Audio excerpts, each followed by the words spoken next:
Me and Sil, Daisy, have been friends since high school, 15 years ago.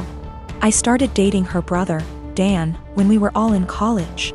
Daisy married Matt sometime after I married Dan 10 years ago. Matt and Daisy wanted a baby and starting trying right after marriage, but they were having a lot of trouble. I am talking multiple failed IVFs, multiple late-term miscarriages, one of which was a stillbirth. The struggle went on for 7 years. I have helped her immensely through everything, financially and emotionally. Matt is unsympathetic sometimes. He behaves as if it's a batch of bad cookies and immediately guilts her into trying again. So, it always was up me and Dan to take care of her. Despite many talks from me and Dan, she remained married to him and kept trying again and again. We have had many offers to leave the state / country for a better job, but didn't because we were scared to leave her alone. 3 years ago, I got pregnant. We broke the news gently to Daisy one day. She got real quiet and then asked us to leave.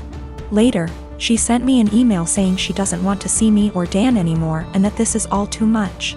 We tried to console her but didn't work, so gave her space. 2 weeks before I was supposed to give birth, Dan passed away in an accident. I don't have any family except for Dan and Daisy.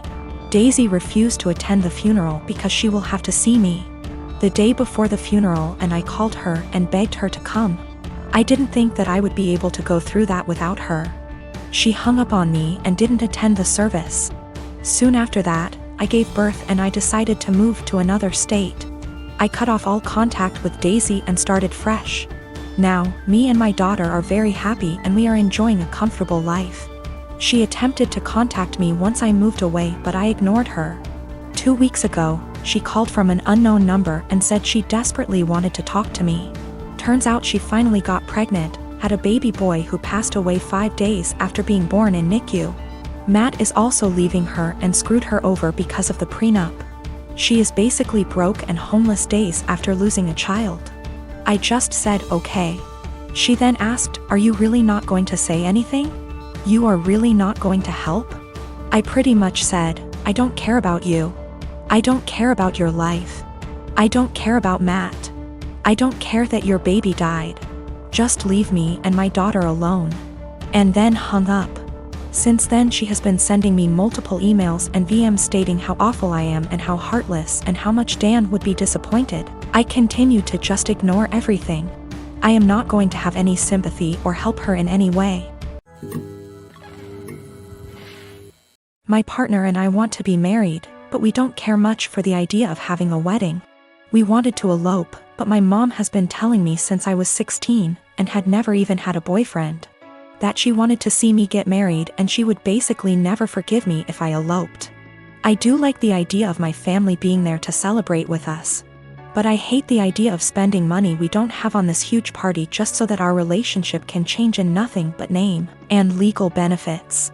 And for various reasons, it doesn't make sense for us to wait until we can afford a wedding to get married. We wanted to keep it small, preferably under $3,000, which is honestly more than I'd like to spend. But we have to be realistic. We had planned on having it in my in-laws' backyard, but even that was more money and effort than I was willing to put forth. I was stressed and feeling like I was out of options, so one day, I vented to my mom.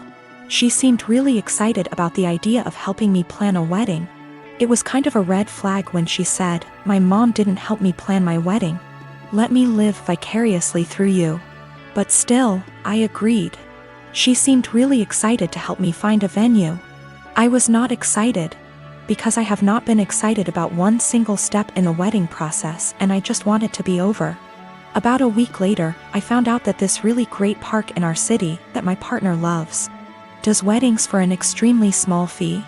I emailed the event coordinator and found out that the date we want is available. I told my mom, and her reaction was, "So I guess you don't need my help finding a place, then?" And every time I talk about it, she says the same thing. She has always talked about how shitty it is to guilt trip someone, but I feel like that's exactly what she's trying to do. I honestly can't tell whether or not I've done something wrong. Like, I'm not sure if I implied that I would only get married in a place she helped me find. I don't feel like trying to take action on my own wedding is that great of an offense, but I can tell she's upset. I want to make her feel better, but at the same time, I don't want to change our plans again just so that she can feel involved. My husband and I, both in our early 30s, have been together for over a decade and made the decision to not have kids. I like kids, I have nieces and nephews, we just don't want them for our own reasons. He had a vasectomy, which only a few people know about. Our families are aware we don't want kids, as they've asked this before during different major life events, our wedding for instance. We recently bought a 3-bedroom home with a nice yard in a nice area. Excited to show our new home to family and friends, major upgrade to our previous home, we hosted a housewarming. During the party, one of my sibling-in-laws, Alex, made a few indirect comments about all this space. And kids would love it in our house, etc. Eventually they asked point blank when we were having kids. I made a light-hearted joke about it, which is my go-to for this question.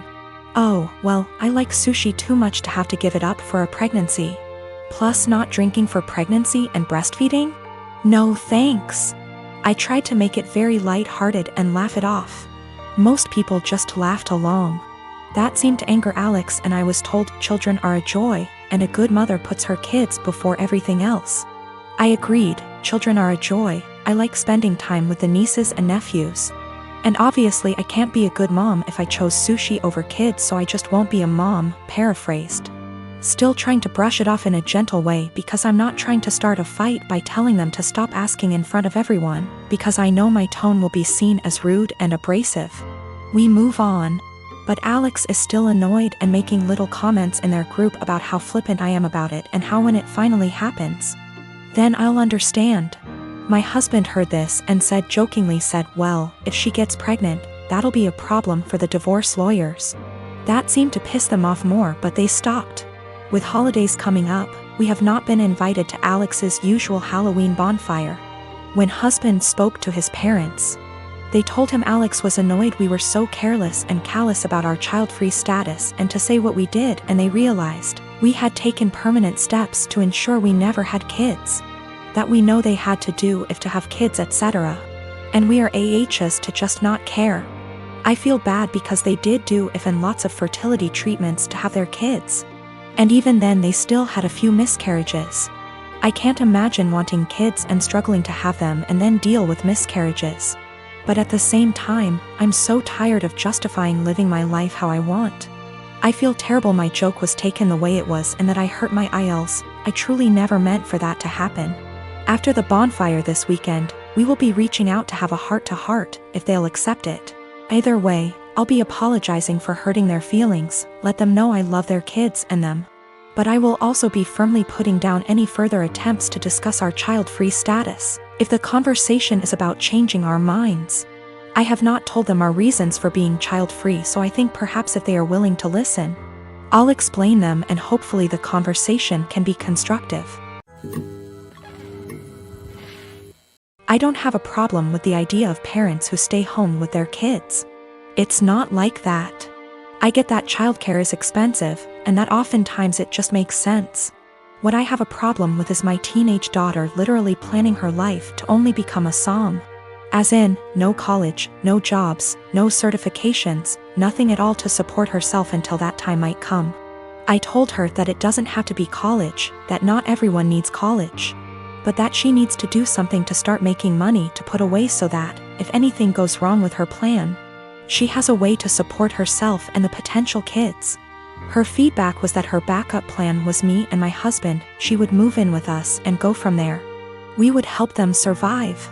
I told her then, what happens if we die, or we're incapacitated? She said, I don't know, Mom, this is ridiculous, none of it is going to happen.